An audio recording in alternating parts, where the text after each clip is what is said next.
Umhlobo lo wenkomo ungofunwa khulu ephasini zombelele. Zidabuka ePumalanga naphakathi nenarhakazi eAfrika.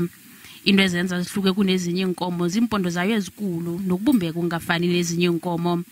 uMatsila uthi ikomo yinye i-Ankole ingabiza kusuka ku100,000 rands ukuya ku3 million rands emfandesini zeSouth Africa pha.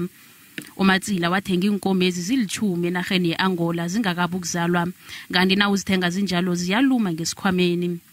Nanyana zibiza kangaka inkomezi, uMatsila uveza bona ukuzifuya nokho akubizi kangako ngoba zikwazi ukujamelana nananyana ngibuphi ubujamo bezulu. The Ankole breed is genetically very competent in the sense that it is disease resistant and it is also drought resistant. So for us in a communal land like this in rural areas, they adapt very well compared to other breeds.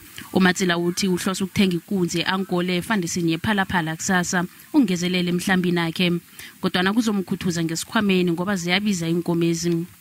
The structure of the bull, for instance, and the length of the horns would make a bull or a cow quite expensive in the market. That is why there is no average price. Nakusenjalo omunye wabelusi bakaMatsila uthi inkomezi zinechiki khulukhulu lokho nazizibona bona zisengozini nalokho nazivikela amakonya nazo. They beat aggressive, especially if there's young cows, especially the bulls.